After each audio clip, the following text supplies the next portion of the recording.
37 minutes versus 6 months. 8 dead versus 724 dead. The difference, 3 inches of steel. An American pride. May 4th, 1945. 2 aircraft carriers. Same ocean, same enemy, same suicide attack. But when the smoke cleared, one was patching holes with cement in flying planes by dinner. The other was a floating crematorium that would never fight again. This is the story of a warning America received in 1943, a warning paid for with 126 British lives, a warning our Navy rejected and 2,000 American sailors paid the price. But it is also a story about something greater, how the American Navy learns from its mistakes and then becomes unstoppable. The morning sun over Pearl Harbor on March 4th, 1943, caught the angular silhouette of a carrier that looked wrong to American eyes. HMS Victorious steamed through the harbor entrance wearing American camouflage paint and flying the stars and stripes alongside the white ensign. The radio operators called her USS Robin, a fiction necessary for security, but the British accent of her lookouts gave the game away to anyone listening. On her flight deck, touching the steel with both hands, stood Commander Robert Hayes, United States Navy, 38 years old, carrier aviator, combat veteran, Boston Irish American with a chip on his shoulder about British naval tradition and an even bigger one about American superiority. He had been assigned as liaison officer to this strange hybrid vessel, this British warship operating under American tactical control, while American carriers were being welded back together after the losses of 1942. Hayes ran his palm across the deck. The surface felt different from the teak planking he knew from Lexington and Yorktown before they went down. This was steel. Solid steel, 3 inches of cemented armor plate that turned the flight deck into something between a warship and a fortress. A British petty officer stood nearby. Thomas Brightwell, 24 years old now, though he looked older. 3 years of Mediterranean combat did that to a man. He watched the American officer with an expression that mixed patience with something else. Knowledge, maybe, the kind you pay for in blood. Chief McGrath used to stand right where you are, sir, Brightwell said. His Liverpool accent made the words softer than they should have been for the subject. Told me the armor was insurance. Said some bombs would always get through no matter how good your fighters were. Hayes looked up. Where's McGrath now? Illustrious sir, January 10th, 1941. Bomb that punched through the armor 3 decks down detonated in the captain's cabin. McGrath pushed me into a hatchway and took the blast himself. The math hung in the air between them. A bomb had penetrated this armor that Hayes was touching, and a man had died. But Hayes could see the ship floating beneath his feet, could see the aircraft ranging on deck, could see the crew working with the casual efficiency of men who had survived everything the Mediterranean could throw at them. How many hits did Illustrious take that day? Hayes asked. 6 direct hits in 10 minutes, sir. 40 German aircraft, Stukas mostly, the elite boys from Flieger Corps 10. They knew exactly what they were doing. 6 direct hits. Hayes did the mental calculation. 6 1,100-pound bombs against a carrier deck, against an American carrier that would mean catastrophic damage. Fires spreading through wooden decks into hangar spaces packed with fueled and armed aircraft. Chain reactions, explosions, the kind of losses that put a ship on the bottom or in the repair yard for 6 months. What was your repair time? Brightwell's expression shifted. Something like pride mixed with the memory of horror. We made Alexandria under our own power, sir. 18 knots, 60 tons of fuel still in the bunkers. The armor contained the fires. 126 men died, but the ship survived. Hayes pulled a notebook from his pocket and began writing. Technical details, armor thickness, coverage area, weight distribution, damage control procedures. The British officer who escorted him offered complete access to damage reports, design specifications, engineering assessments. This was an ally sharing hard-won knowledge. This was one Navy trying to save lives in another. What Hayes saw over the next 3 months would change his understanding of carrier warfare. What he would try to tell his superiors would save exactly 0 American lives because no one would listen. But first you need to understand why the British built these ships this way. Why they wrapped their carriers in steel while American designers were building bigger hangar decks and loading them with 90 aircraft instead of 36. The answer starts 7 years earlier in a London boardroom in 1936 with men arguing about geography and bombs and the difference between theory and reality. Britain was an island, a small island, surrounded by potential enemies with air bases closer than most Americans drove to work. The Mediterranean was a shooting gallery. The North Sea was within range of German bombers. The English Channel was barely a puddle. A British carrier operating anywhere in European waters would never be more than 20 minutes from enemy airfields. The director of naval construction, a man named Stanley Goodall, understood this with brutal clarity. When he sat down to design the next generation of British carriers, he made a calculation that every aviator in the fleet would hate. Some bombs will always get through. Not might. Will. No fighter screen, however skilled, could intercept every attacker. No anti-aircraft battery, however dense, could guarantee perfect protection. Fighter direction was imperfect. Radar operators could miss contacts. Controllers could vector aircraft to the wrong intercept point. Fighters could arrive 30 seconds too late. Weather intervened. Clouds hit attacking aircraft. Rain degraded radar performance. And when one of them got through just one, what happened next depended entirely on what that bomb hit when it reached the deck. Wood burned. Steel did not. Goodall proposed 3 inches of cemented armor across the entire flight deck. 120 pounds per square foot of steel, where American carriers had teak planking over light steel framework. The armor would extend over the full length of the hangar, creating continuous protection from bow to stern. The hangar below would be enclosed by 4.5-inch armored walls. 2.5-inch armor bulkheads would protect the sides. They called it an armored box, a citadel of steel wrapped around the aircraft and the men who handled them. Whatever happened topside, however many bombs struck the deck, the armored box would contain it, would prevent catastrophic chain reactions, would keep fires from reaching the magazines and fuel bunkers and engineering spaces that kept the ship alive. The aviators looked at the proposal and lost their minds. Every ton of armor was a ton that could not be used for aircraft. The steel weighed down the ship, raised the center of gravity, limited the volume available for hangars and fuel and ordnance. Where American carriers could fit 90 aircraft below decks, the illustrious class would carry 36. Less than half. The arguments were not stupid. They made strategic sense if you accepted certain premises about how wars would be fought. Carriers were offensive weapons. They projected power.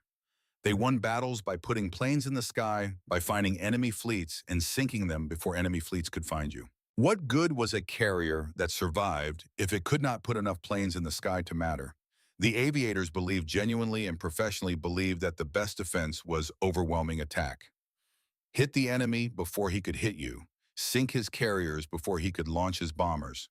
Win the air battle so completely that no bomb would ever reach your deck. The Admiralty listened to their complaints, nodded politely, acknowledged the validity of their concerns, and kept building armored carriers anyway. HMS Illustrious was laid down in April 1937, launched in April 1939, commissioned in May 1940.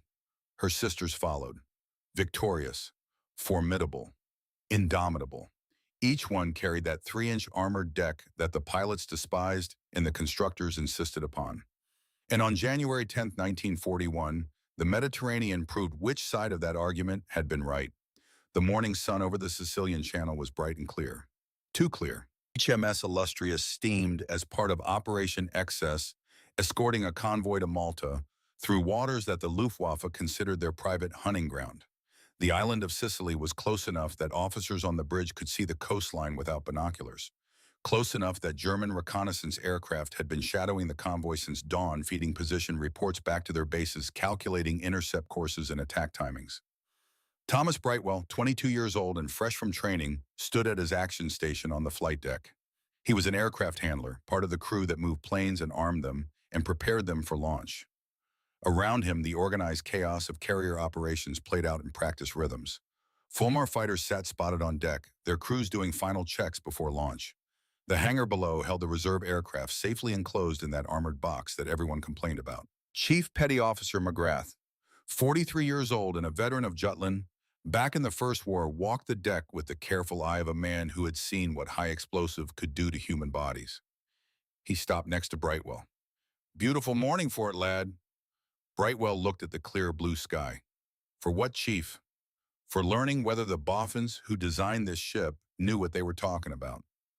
McGrath patted the steel deck beneath their feet. This armor cost us half our planes. Today we find out if it was worth it. At 12:20 hours, the radar operators hunched over their green glowing screens picked up something that made their stomachs drop.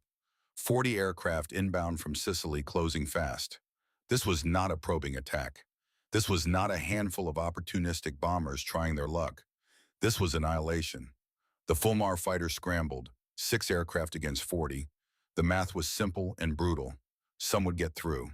The German pilots descending on HMS Illustrious that afternoon were not amateurs flying their first combat mission. They had trained for weeks studying aerial photographs of the British carrier. They had memorized the location of her elevators, her fuel lines, her magazines.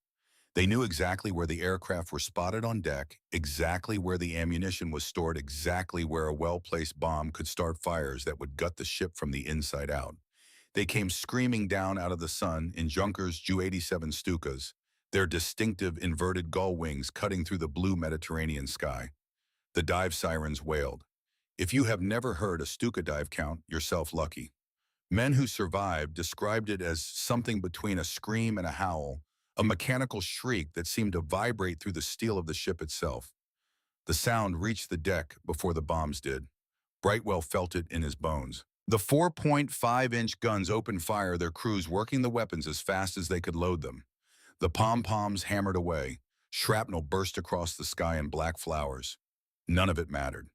The first bomb struck near the forward elevator. The impact traveled through the deck plating and up through the boots of every man standing on it, as if the entire ship had been struck by a giant's hammer. Brightwell was knocked off his feet. The noise was beyond noise. A physical presence that filled his skull and made thinking impossible. 1,100 pounds of armor-piercing ordnance, a weapon specifically designed to defeat deck armor, punched straight through the 3-inch flight deck. The Admiralty had never claimed the armor was impenetrable. They had claimed it would limit damage-contained fires, prevent catastrophic chain reactions. Against a bomb designed specifically to defeat deck protection, the steel could only do so much. The bomb plunged 13 feet down through the ship, tearing through compartments in passageways and detonated in the captain's day cabin. The explosion turned the cabin into a fireball. Everyone inside died instantly. Shrapnel scythed through the surrounding spaces, killing men who had been standing in doorways, sitting at desks, moving through corridors. Other bombs exploded on the flight deck, killing gun crews where they stood, turning the parked Swordfish and Fulmar aircraft into flaming wreckage. Aviation fuel ignited. That high-octane gasoline that every carrier sailor knew was both essential and deadly. Ammunition cooked off, sending shells and bullets flying in random directions. Brightwell pulled himself up against the bulkhead. The world had become fire and smoke and screaming. He saw Chief McGrath 20 feet away, moving toward him through the chaos. Saw the secondary explosion coming before McGrath did. Saw the blast wave rushing toward them both. McGrath saw it too, saw Brightwell exposed, and made a choice that took less than a second. He grabbed Brightwell by the collar and threw him bodily into an open hatchway. The force of it sent the younger man tumbling down the ladder, bruised and shocked, but inside the armored citadel. Safe. McGrath took the blast full in the chest. When Brightwell climbed back up 30 seconds later, coughing and bleeding from a dozen small cuts, he found McGrath on the deck. The chief was still breathing, but barely. Blood spread across the steel in a pool that caught the light from the fires burning around them. Brightwell knelt beside him. Around them, damage control parties rushed past with hoses and foam. The battle was still happening. More bombs falling, more explosions. But for these two men, the war had narrowed to this moment. McGrath's lips moved. Brightwell leaned close to hear over the din. "The armor," McGrath whispered. Blood flecked his lips. It held Ladd. "We're still floating. Tell them. Tell them it worked." The chief died before the last bomb hit. In 10 minutes, HMS Illustrious absorbed 6 direct hits from coordinated attacks. 126 sailors and airmen died. 91 more were wounded. Many burned so badly they would die in the coming days. The fire spread through the ship's upper works, consuming everything flammable they touched. And HMS Illustrious did not sink. The armored hangar box that hated compromise, that weight the aviators despised, trapped the fires, prevented them from spreading uncontrollably into the magazines and fuel bunkers. The armored flight deck, though cratered and buckled, remained structurally intact.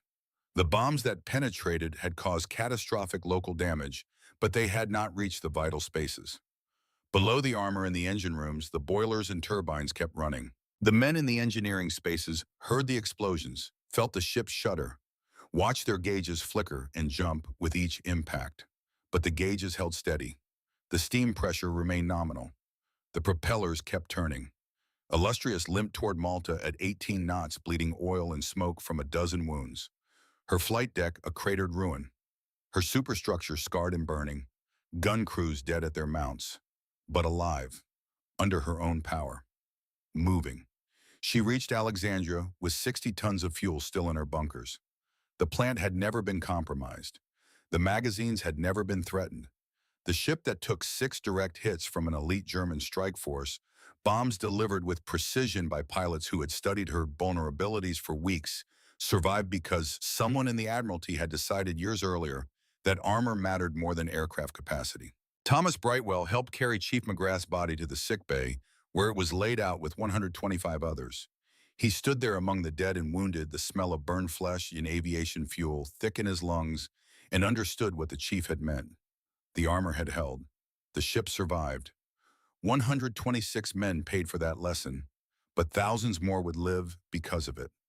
Over the next 2 years, British armored carriers continued operating in the Mediterranean, absorbing punishment that would have sunk their American counterparts. HMS Formidable took bomb hits during the Battle of Cape Matapan in March 1941. Damage that would have crippled an unarmored carrier, but Formidable shrugged off and continued fighting. HMS Indomitable was attacked repeatedly during Operation Pedestal in August 1942, taking bomb damage that her armored deck contained while fires burned themselves out. The pattern was consistent. Bombs hit, fires started. Damage control contained the fires. The ship survived.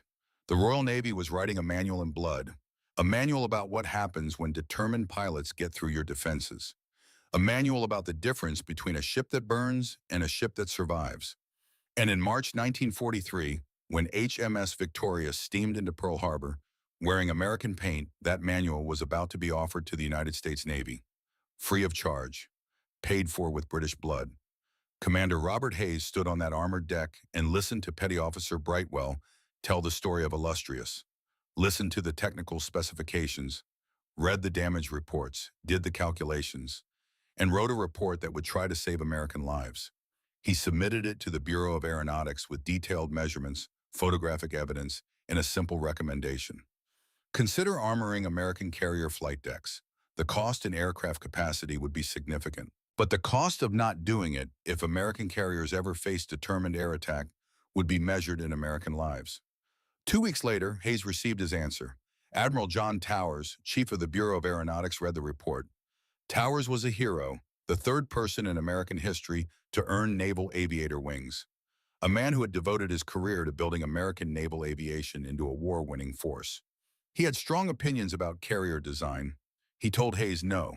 The reasoning was clear, documented in memos that still exist in the National Archives. The British had made a fundamental error in naval philosophy. Carriers were offensive weapons.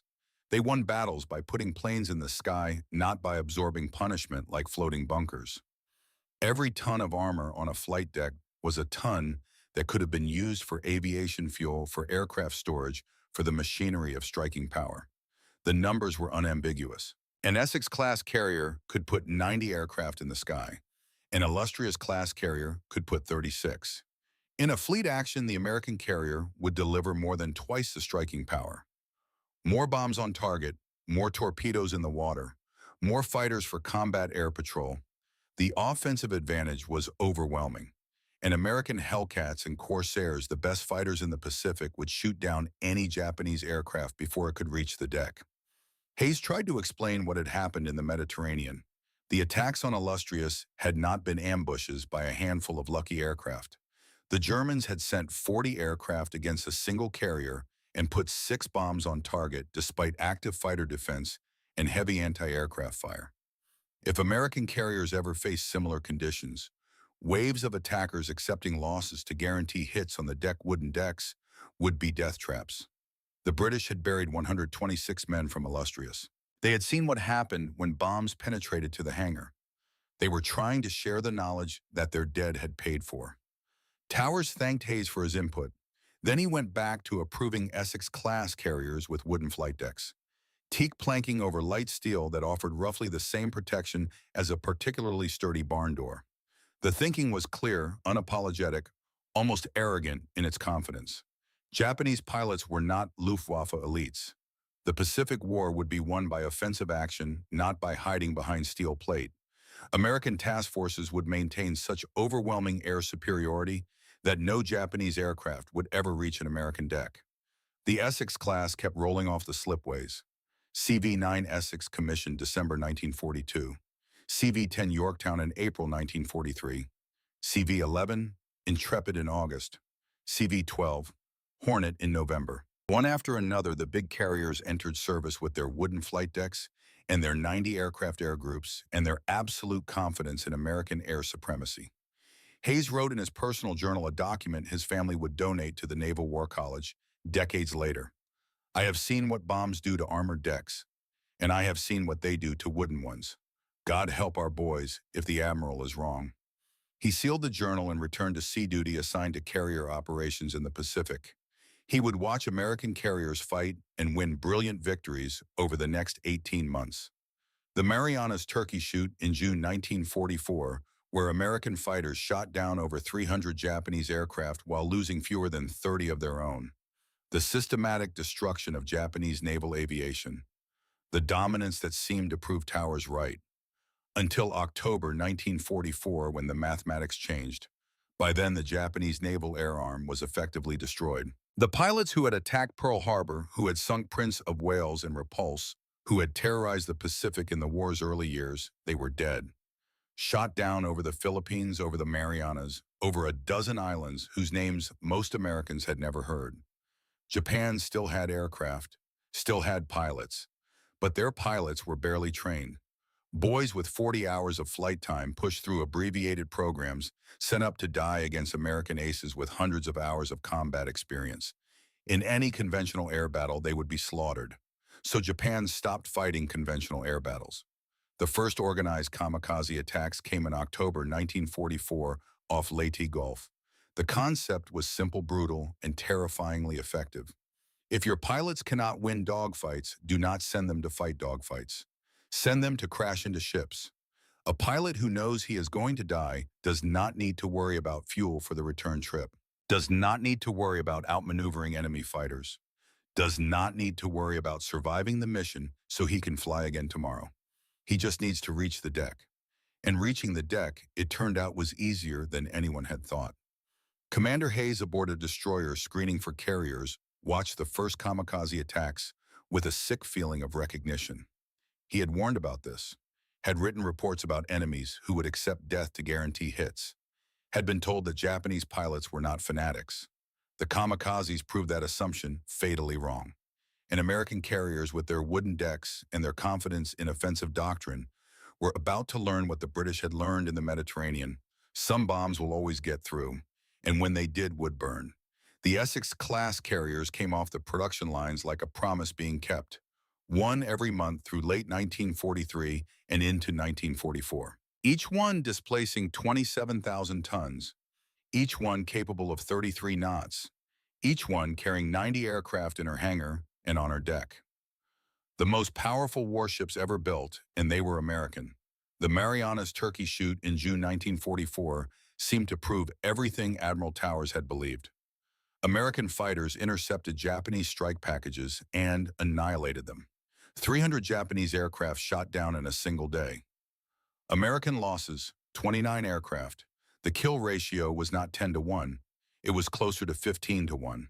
The Japanese naval air arm was being systematically destroyed, and American carrier doctrine was being vindicated with every sortie. Commander Hayes watched from the bridge of a destroyer as American Hellcats tore through Japanese formations like wolves through sheep. He should have felt triumph. Instead, he felt dread, because he knew what came after dominance. What comes when you have destroyed an enemy's capability to fight conventionally, but he still refuses to surrender? Desperation. The first kamikaze attacks in October 1944 were disorganized, almost experimental. individual pilots choosing suicide over the shame of returning from failed missions. But by late October, the attacks became organized, systematic, and devastatingly effective.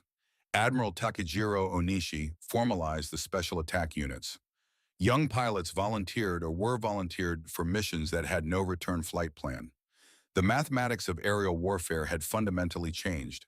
American combat air patrol doctrine was designed to intercept conventional bombers.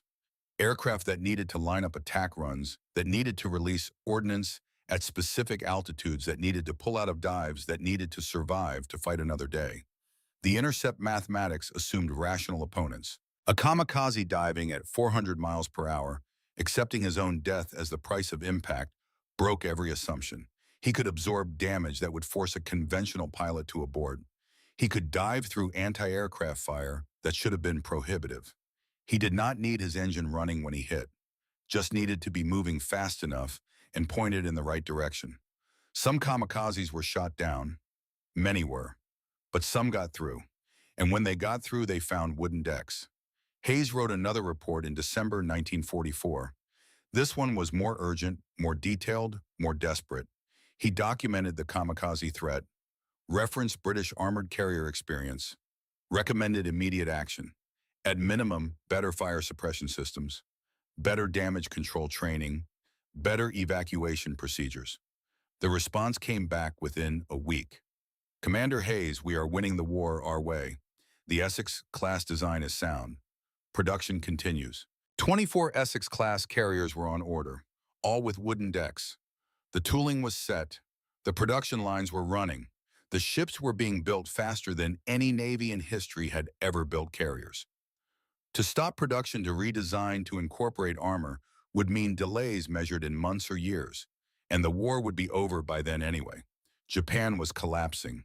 The home islands were under siege. Victory was inevitable.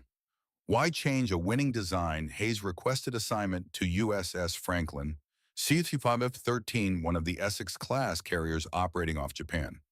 If he could not change the design, he could at least try to prepare the crews for what was coming. He arrived aboard in early December 1944. The first man he met on the hangar deck was aviation ordnanceman, second class James Sullivan. 25 years old, red-haired, with the broad shoulders and quick smile of someone who had grown up loading trucks in South Boston before the war. Jim wore his rating badge with pride. He was good at his job, arming aircraft, loading bombs and rockets and ammunition with the practiced efficiency of 3 years in the fleet. Hayes watched Sullivan work for a few minutes before introducing himself. The young sailor was loading 500-pound bombs onto wing racks of a Hellcat fighter, handling the heavy ordnance with casual competence. Around him, the hangar deck hummed with activity, aircraft being serviced, fuel lines being connected, the organized chaos of a carrier preparing for operations. Ordnance man Sullivan, Jim turned, saw the commander's oak leaves, came to attention. "Sir." "At ease, Commander Hayes. I am here to inspect damage control readiness." Jim relaxed slightly. "Yes, sir. We run drills every week. Firefighting, evacuation, the whole program." Hayes looked around the hangar. Wooden deck overhead, wooden supports, aircraft packed close together, their fuel tanks full, their ordnance bays loaded. It was a tinderbox. Beautiful and deadly and vulnerable in ways that Jim could not possibly understand because he had never seen what fire did to a wooden carrier deck. "Sullivan, what happens if a kamikaze gets through your combat air patrol and hits this deck?"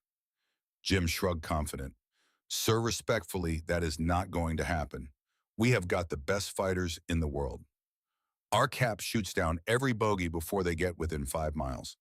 The Japs cannot touch us." Hayes had heard this before. The absolute confidence of men who had never lost. But if one did get through, if a bomb hit this deck, what happens? "Damage control teams respond, sir. We fight the fire, we save the ship, same as any other damage." Have you ever seen what aviation fuel does when it ignites in an enclosed space? No, sir, never had to. Hayes wanted to show him the photographs from Illustrious. Wanted to describe what McGrath's death had looked like, what 126 British sailors had learned about armored decks versus wooden ones. But photographs could not convey the heat, the speed of fire spreading across fuel-soaked wood, the way ammunition cooked off and turned a ship into a death trap. Sullivan, I have inspected British carriers that took bomb hits and survived. Do you know why they survived? Better damage control, sir. Armored decks, 3 inches of steel. The bombs that hit did terrible damage, but they could not penetrate to the vital spaces. The fires were contained. The ships kept fighting. Jim looked at the wooden deck above them, then back at Hayes. Something in the commander's tone made him uneasy, but the evidence of American success was all around them. Franklin had been operating for over a year, had survived kamikaze attacks before, had always come through. Sir, with respect, we are Americans. We build our carriers to attack, not to hide behind armor. And we have got 90 aircraft to the Brits' 36. I would rather have the planes.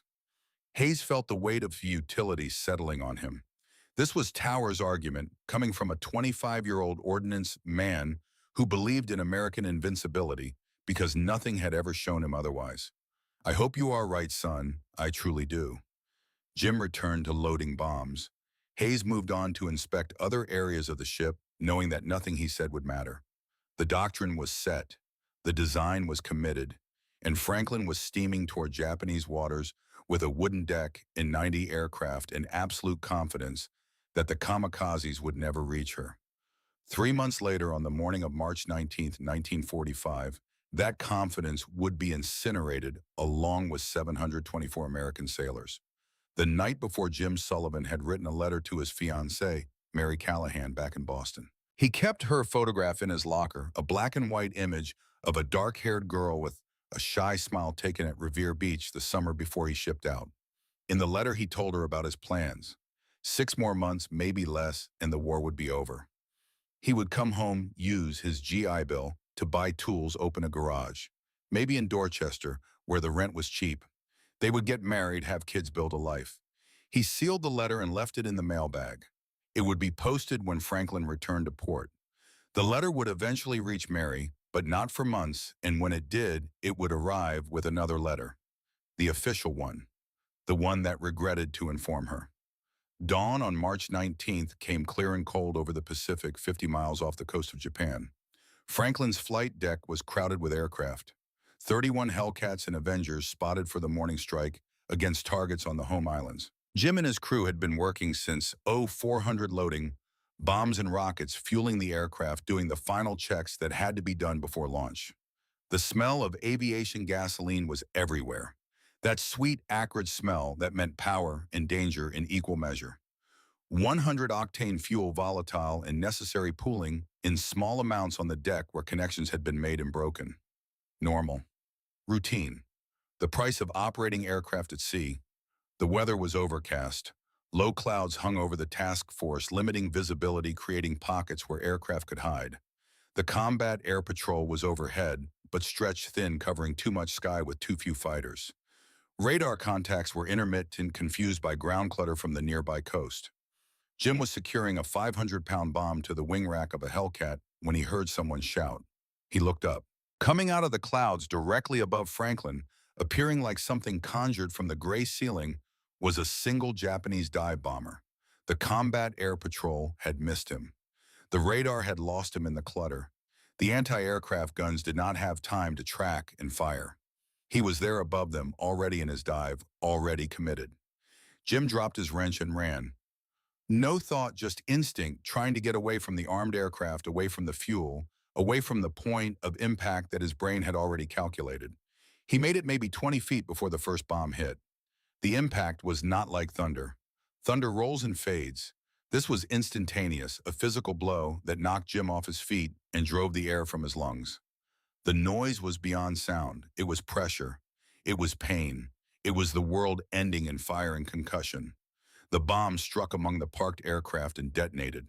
The wooden flight deck offered no resistance. The planking splintered, and the bomb went through, exploding above the hangar deck in a fireball that ignited every aircraft within 30 feet. 31 aircraft, fully fueled, fully armed. They went up together. Jim hit the deck hard, his vision blurred, his ears ringing with a tone that would never fully go away. He could see fire, orange and yellow flames racing across the deck like something alive and hungry. Could see men running, burning, screaming. Could see Danny Mitchell, his loading partner, his friend from Boston, on fire from his waist to his head. Danny was running in circles, his arms waving, his mouth open in screams that Jim could not hear over the ringing in his ears. Jim tried to get to him, tried to reach him, but another explosion knocked him sideways. A 500-pound bomb, one of the ones they had been loading, detonating on the wing of a Hellcat. The shrapnel scythed through the air where Jim had been standing 1 second before. The second Japanese bomb hit 30 seconds after the first. It punched through the already compromised flight deck and exploded in the hangar below. 40 more aircraft, more fuel, more ordnance. The hangar became a furnace. What happened next was not fire. It was a chain reaction. Armed aircraft cooked off. The 500-pound bombs Jim had been loading all morning exploded where they sat. Rockets ignited and streaked across the hangar deck in random directions, punching through bulkheads, starting new fires, killing men who thought they were safe. Ready ammunition magazines reached flashpoint. The temperature in the hangar exceeded 2,000 degrees Fahrenheit. The flight deck began to collapse. Weakened by fire, compromised by explosions, the wooden planking gave way in sections. Burning wreckage cascaded into the hangar below, feeding oxygen to the inferno, creating convection currents that sucked air through the ship and made the fires burn hotter. Jim found himself blown into a catwalk by an explosion he never saw coming. He was alive. That was all he knew. His hands hurt. Looking down, he saw the skin on his palms was red and blistering. Second-degree burns from touching something hot, though he could not remember what. Around him, Franklin died. Not quickly, not cleanly. Over 10 hours, the fires burned, fed by aviation fuel and wooden decking and everything else that would combust. Men trapped on the burning flight deck had to choose between flames and the sea. Many chose the sea, jumping into water that was covered with burning fuel. The aviation gasoline had spilled over the sides, coating the ocean's surface, turning the water itself into a death trap.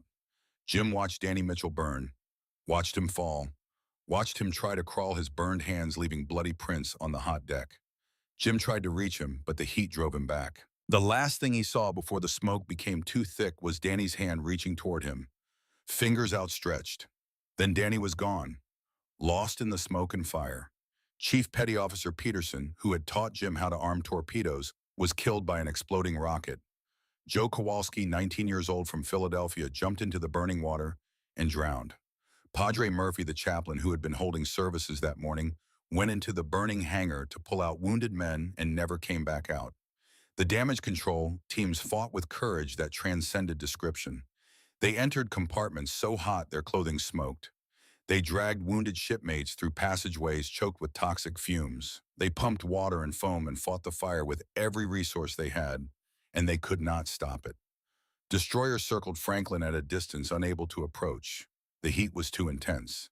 Explosions made close approach suicidal. They could only watch as the carrier burned, picking up survivors from the water, when they could, helpless to do anything about the inferno consuming the ship. Commander Hayes was aboard one of those destroyers. He stood on the bridge and watched everything he had warned about come true. Watched Franklin burn with fires that the armored British carriers had contained with cement patches. Watched American sailors die because Admiral Towers had been wrong and no one had listened. The guilt was worse than any physical pain. Hayes had known, had written reports, had tried to warn them, and 700 men were dying 50 yards away because his warnings had been dismissed. By 1700 hours, the fires were finally contained. Not extinguished, contained. Franklin was gutted, her hangar a blackened cavern, her flight deck a warped ruin of charred wood and buckled metal. The smell of burned fuel and burned flesh would haunt every survivor for the rest of their lives. The final count took days to compile. 724 men killed, 265 wounded. Many of them burned so badly they would die in the coming weeks, despite everything the doctors could do. Franklin would be towed to Pearl Harbor, then to Brooklyn, repaired at a cost that exceeded her original construction, and she would never fight again. Jim Sullivan survived. He spent 2 weeks in the sickbay, his hands bandaged, his mind replaying Danny's death in an endless loop. When Commander Hayes came to visit him, Jim could not speak, could only stare at the bandages on his hands and think about the 500-pound bombs he had loaded that morning, the bombs that had killed his friends. Hayes sat beside the bunk. I tried to tell them, son. I wrote reports. I showed them what the British learned. I tried. Jim found his voice. It came out as a whisper. How many, sir? If we had the armor, how many would have lived? I do not know. Hundreds. Maybe not all, but hundreds. Why did they not listen? Hayes had no answer to that. Pride, maybe. Institutional inertia. The conviction that American doctrine was superior. The belief that it could not happen to us. All the reasons that organizations make catastrophic mistakes and refuse to change until the bodies pile too high to ignore. 2 months later, on May 11, 1945, USS Bunker Hill was operating off Okinawa when two kamikazes found her within 30 seconds of each other. The first dove through the combat air patrol, his aircraft on fire pieces, falling off as bullets tore through the fuselage. He did not pull out, did not try to escape, just aimed for the wooden deck and kept coming. The impact was catastrophic. The kamikaze struck amidst parked aircraft, and the explosion set off the same chain reaction that Franklin had demonstrated. Aviation fuel ignited. Bombs cooked off. Fire spread across the deck with terrifying speed. Before the crew could even begin to respond, the second kamikaze hit. Two aircraft, one right after the other. The wooden deck turned into an inferno. 373 men died on Bunker Hill that morning. 264 more were wounded. The ship was knocked out of the war permanently. Different ship, different crew, same design, same vulnerability, same tragedy. A week earlier, on May 4, 1945, HMS Formidable was operating with the British Pacific Fleet when a kamikaze struck her armored flight deck. Thomas Brightwell, now a chief petty officer, was on deck when it happened. The suicide aircraft came in fast and steep, the pilot's face visible in the cockpit for just a moment before impact. The kamikaze struck squarely on the armored deck. The entire ship rang like a bell, a deep metallic tone that sailors felt in their bones. 8 men died in the blast zone, killed by the impact and explosion. The crater measured 24 feet long and 20 feet wide, pushing the steel down into a depression about 3 inches deep. The fire burned hot and brief. Then it was contained. What happened next would become legend in naval history. Damage control sailors appeared with buckets. Not specialized naval equipment. Buckets. They were carrying cement, quick-setting concrete, the same material you would use to patch a sidewalk. They mixed the cement and poured it into the crater, smoothed it over with trowels. Other sailors brought steel plates and welding equipment, covering the cement patch with metal that could handle the impact of landing aircraft. The flight deck officer walked the repair site with the critical eye of a man who needed aircraft to land on this spot within hours. He was not checking for battle damage. He was checking for bumps, anything that might interfere with the tail hooks of landing aircraft. By 1700 hours, 5 o'clock that same afternoon, HMS Formidable was operating aircraft at 24 knots. The cement had set, the plates were welded, the deck was functional. 37 minutes from impact to resumed operations. 8 dead, 37 minutes of downtime, then back in the fight. An American liaison officer was aboard Formidable that day.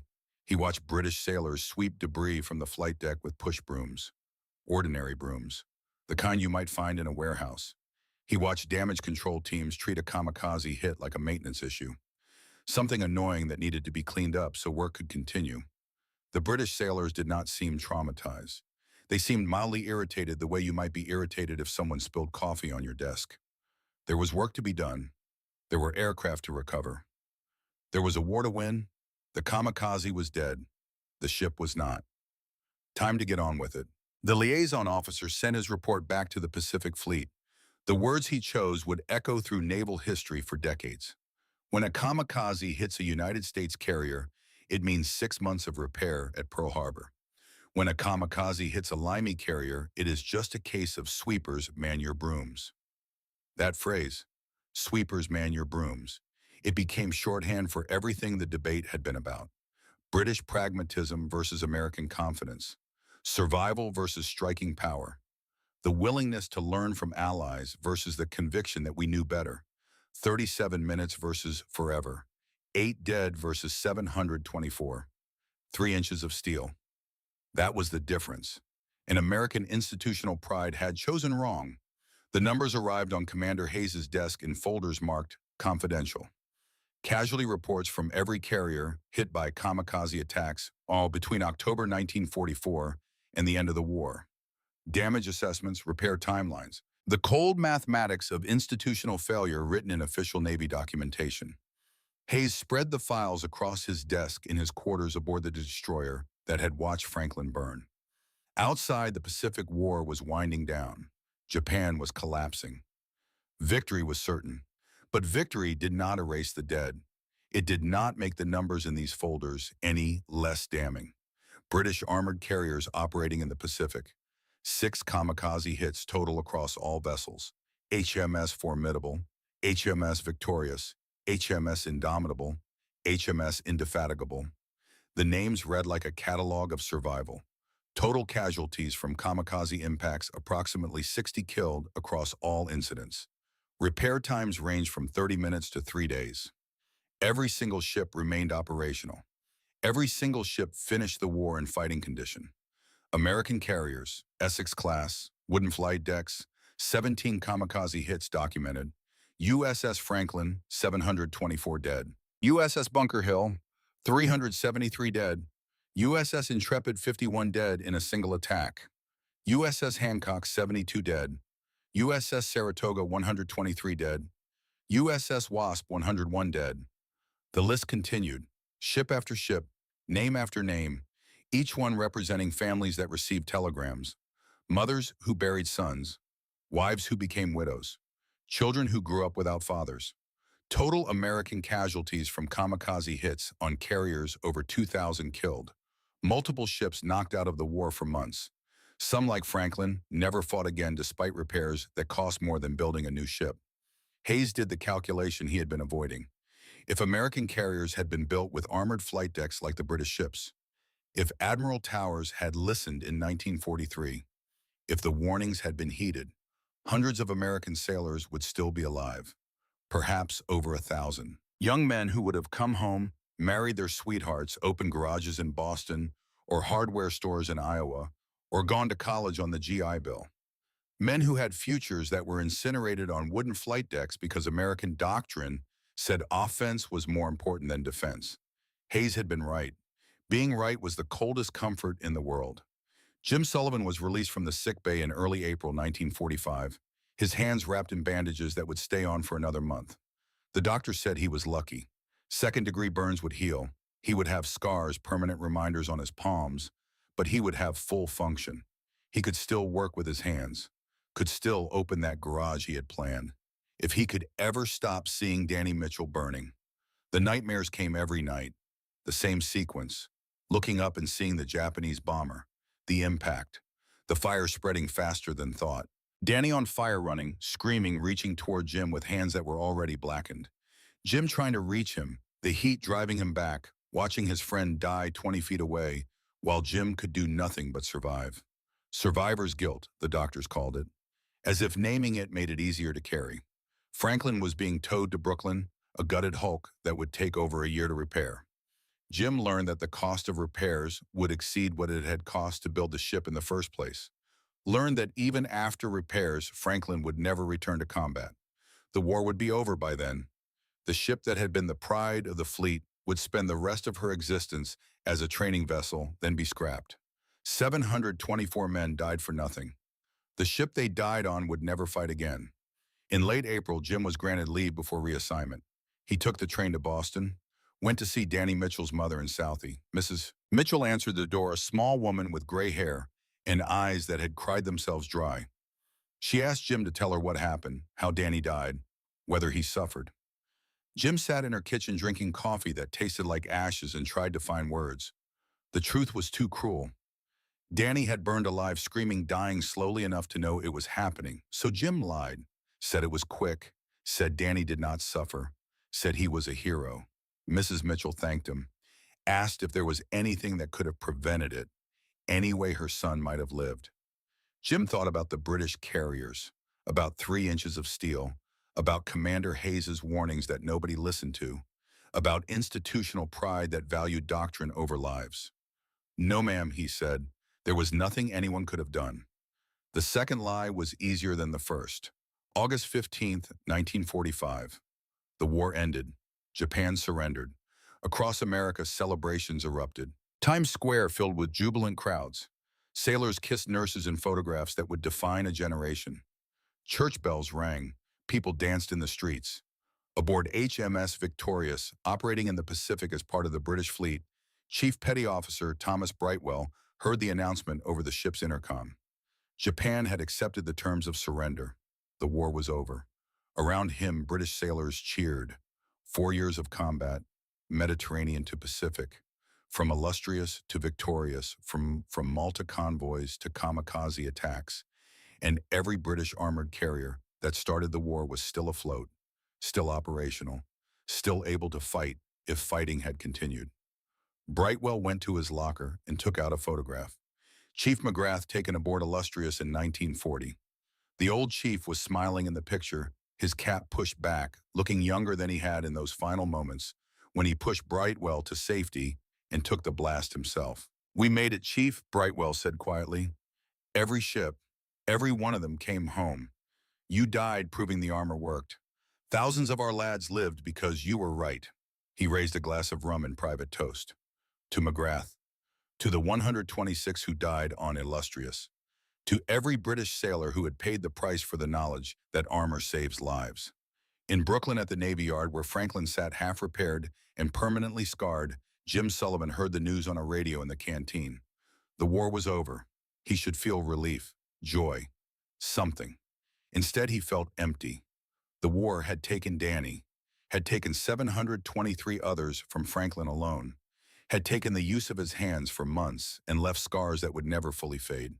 Victory did not bring any of them back. He thought about the garage in Dorchester, about Mary who had waited for him, about building a normal life after this. It seemed impossibly distant, like something that happened to other people. Commander Hayes, now in Washington, helping compile after action reports, heard the news in his office.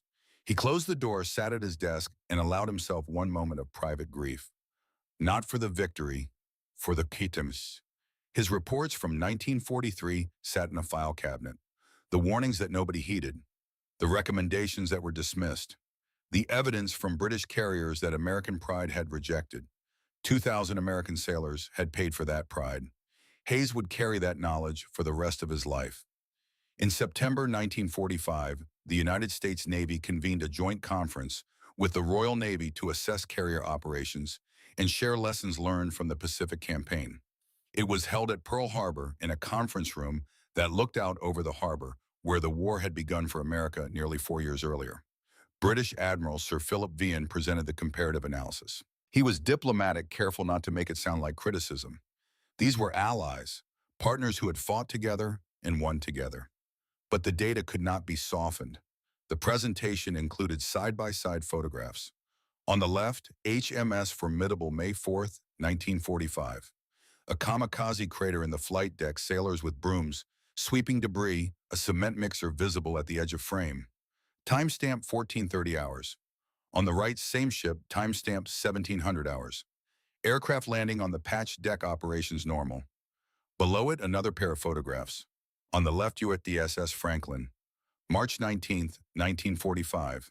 Smoke and flames rising hundreds of feet into the air.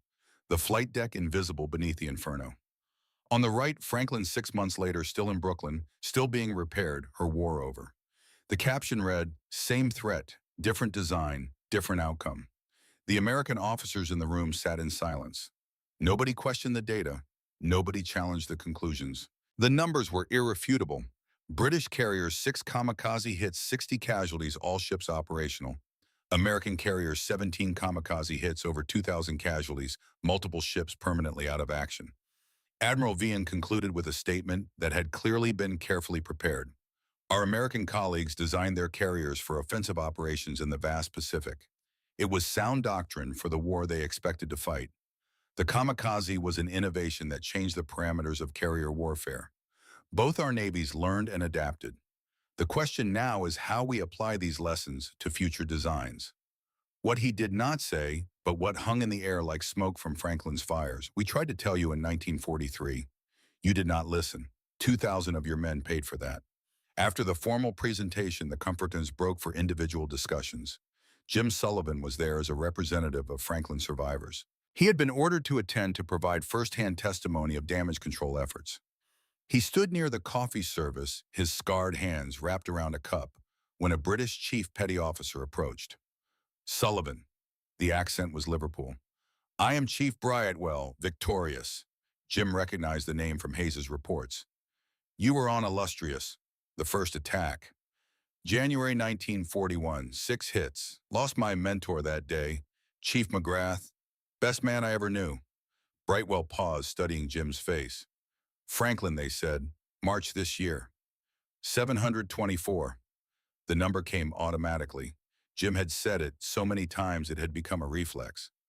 My friend Danny, and 723 others. They stood together in silence for a moment. Two men from different navies, different ships, different outcomes, but both understanding what it meant to survive when others did not. The armor saved us, Brightwell said finally, not from dying. 8 of our lads died when the kamikaze hit Formidable, but it saved hundreds more. Contain the fire, let us fight it and win. We did not have armor, Jim said. The bitterness surprised him with its intensity. We had doctrine, we had confidence. We had 90 aircraft instead of 36, and when the bomb hit, we burned. Brightwell nodded slowly. Your commander Hayes tried to warn them. Came aboard victorious in 1943. Saw everything, wrote reports. We thought surely your Navy would listen. They did not listen. Admiral Towers said American fighters would stop every attack. Said we won by offense, not defense. Said Japanese pilots were not a real threat. And when the kamikazes came, they proved him wrong 724 times over just on my ship. Brightwell put a hand on Jim's shoulder. The gesture was brief, awkward, but genuine. I lost my chief to prove armor worked. You lost 700 mates because yours did not have it. Neither of us should have had to learn this way. Jim found himself asking the question that had haunted him since Brooklyn. Why did they not listen when you told them? Brightwell considered this. Pride maybe, institutional thinking. The belief that their way was better because it was their way. Your Admiral Towers was not a fool. He was a pioneer, a hero. But he was wrong about this. And being wrong when you are in command means people die. The two men stood together, the survivors of different disasters teaching the same lesson. That pride costs lives. That allies share knowledge and blood. That armor matters when bombs get through. September 10th, 1945. USS Midway, CV-41 commissioned at Newport News. The first American carrier with an armored flight deck.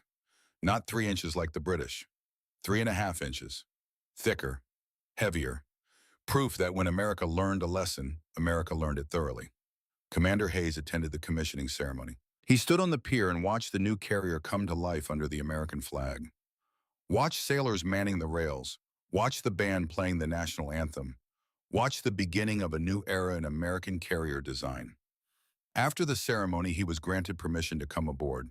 He walked the flight deck alone, running his hand along the armored surface. It was cold under his palm, solid, unyielding. This was what British carriers had in 1940, what Illustrious survived with in 1941, what American carriers could have had in 1943 if anyone had listened to his reports. But Midway was commissioned on September 10th, 1945. Japan had surrendered on August 15. The war for which this armor was designed was already over. 2,000 American sailors had died because the lesson came too late. Hayes stood at the bow looking out over the harbor and allowed himself to feel the full weight of vindication. He had been right. The British had been right. Armor saved lives. The evidence was irrefutable, now written in comparative casualty lists and repair timelines, and the simple fact that every British armored carrier survived while American carriers burned.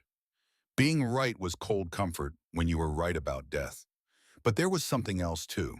Something that would take Hayes years to fully articulate, but that he felt standing on Midway's armored deck. America had learned, had taken the lesson however late, and mastered it. Midway would serve for 47 years. Through Korea, through Vietnam, through Desert Storm, that armored deck would never be penetrated. Not once. The British had paid for the knowledge with 126 lives in 1941. America had paid with 2,000 lives in 1945. But both navies had learned, and the carriers that came after would be better because of the men who died teaching those lessons. The legacy was not just in the steel, it was in the learning. Jim Sullivan came home to Boston in October 1945. Mary was waiting. She had waited through 3 years of war through the telegram that said he was injured through the long months of recovery. When he stepped off the train at South Station, she was there on the platform, and the world narrowed to just the two of them. They married in November. Small ceremony, family, and a few friends. Danny Mitchell's mother came. She hugged Jim and told him she was glad at least one of her boys made it home. Jim did not correct her. Let her believe what she needed to believe. He opened the garage in Dorchester in 1946, used his GI Bill to buy tools and equipment, built a business fixing cars and trucks for the neighborhood. The work was good, honest. His hands, scarred but functional, remembered how to use tools, how to solve mechanical problems, how to create rather than destroy. But the nightmares never stopped. 2, 3 times a week, he would wake up seeing Danny burn, seeing the flight deck turn into fire, smelling the aviation fuel and burned flesh. Mary learned to wake him gently, to hold him, while the shaking subsided, to not ask what he had seen. He joined the local Veterans of Foreign Wars post, went to the meetings, listened to other men tell their stories, found that talking about Franklin helped a little. Not enough to make the memories go away, but enough to make them bearable. At one meeting in 1949, Jim stood up and told the story. All of it. The warning from Commander Hayes, the British carriers with armor, the American rejection, the price paid on Franklin, 724 men who did not have to die. An older veteran, First World War, asked him what the lesson was. Jim thought about it. Do not let pride kill your people. When allies who have already paid in blood try to teach you something, listen. That is the lesson. We learned it. Cost us 2,000 sailors to learn it, but we learned it. The room was quiet. Then someone started clapping. Then everyone was. Not for Jim, for the lesson, for the honesty, for the willingness to say that America had made a mistake and paid for it and learned from it. That was what made it American. Not the mistake, the learning. Commander Hayes made admiral in 1952, retired in 1958, spent his retirement writing a memoir that he knew would be controversial but that he felt obligated to produce. The book was titled The Warning They Ignored: Carrier Design and the Price of Pride. It was published in 1963, caused a minor scandal in naval circles. Admiral Towers, retired but still alive, wrote a response defending his decisions. Hayes did not engage in a public dispute, simply let the casualty figures speak for themselves. In the book's final chapter, Hayes wrote, in 1943, Britain showed America the receipt for a survival. 3 inches of steel purchased with 126 British lives. America looked at that receipt and said, we will do it our way. 2 years later, we paid with 2,000 American lives. The British were right. We were wrong. And hundreds of young men died because we were too proud to learn from an ally's blood-bought wisdom. But here is what makes this story American. We learned. We built Midway with thicker armor than the British ever used. We built the Forrestal class. We built carriers that dominated the seas for the next 50 years. We turned tragedy into mastery. That is the American spirit. We make mistakes, we pay for them, we learn, and we become unstoppable. The book became required reading at the Naval War College, not because it was comfortable, because it was true. Thomas Brightwell retired from the Royal Navy in 1965 as a chief petty officer. He had served 25 years, Mediterranean to Pacific, illustrious to victorious, to teaching damage control at the training establishment in Portsmouth. He kept McGrath's photograph on his desk for his entire career. In retirement, he was sometimes asked to speak to naval architecture classes about the armored carrier debate. He always started the same way. The Yanks eventually learned, cost them hundreds of lads, but they learned better than anyone, built carriers with thicker armor than ours, built the most powerful navy in history. That is what makes them Americans. They do not stay wrong long. Someone always asked if he was bitter that America had not listened in 1943. Bitter number sad, yes. Every one of those American lads who died on wooden decks, they died learning something we already knew. That is tragic, but their deaths were not wasted. America learned, built better ships, protected their sailors. The lads who died on Franklin taught their Navy a lesson that saved thousands more in the decades after. That is a legacy worth having. Jim Sullivan died in 2001, aged 81. Heart attack quick and clean. Mary found him in the garage wrench, still in his hand, working on a carburetor. The funeral was well attended. Children, grandchildren, old friends from the neighborhood, veterans from the VFW post. The eulogy mentioned Franklin, mentioned that Jim was a survivor of the worst carrier disaster in American naval history, mentioned that he carried the scars physical and otherwise for his entire life, mentioned that he never stopped telling the story, never stopped teaching the lesson. Do not let pride kill your people. Listen to allies. Learn from mistakes. At the VFW post, they raised a glass to his memory. One of the younger veterans Gulf War era asked what Jim's story meant for their generation. An old Korea vet who had known Jim for 50 years answered, "It means that American power comes from American learning. We are not better because we never make mistakes. We are better because we learn from them faster than anyone else." Jim helped teach that lesson. Cost him his friend and 700 shipmates. But the lesson stuck. That is what makes us who we are. The Franklin Reunion Association held its last meeting in 2019. 3 survivors attended, all in their 90s. They sat in a hotel conference room in San Diego and remembered the ship, the battle, the 724 who did not come home. They talked about the armor debate, about Commander Hayes who tried to warn them, about the British carriers that survived, about the American carriers that burned, about the lesson that came too late for Franklin, but in time for the Navy that followed. One of the survivors, a former gunner's mate, said something that summarized it all. "We were not wrong to be proud of American carriers. Essex-class were the best offensive weapons in the world. We were wrong to think that offense was enough, that our fighters would stop everything, that we did not need to learn from allies who had already fought the fight. Pride made us vulnerable, but learning made us unstoppable. That is the American way." In 2024, the United States Navy operates 11 nuclear-powered carriers. Everyone has an armored flight deck. Everyone benefits from lessons paid for in blood between 1941 and 1945. British blood and American blood. McGrath and Danny Mitchell and 723 others from Franklin alone. Brightwell and Hayes and Jim Sullivan. All of them teaching the same lesson in different ways. Some bombs will always get through. Pride is expensive. Allies matter. Learning defines us. Modern carriers are marvels of engineering. Gerald R. Ford class the newest and most advanced in the world. They carry more aircraft than the British dreamed of. Have defensive systems that would seem like science fiction to the men who fought in 1945. Are powered by nuclear reactors instead of oil-fired boilers.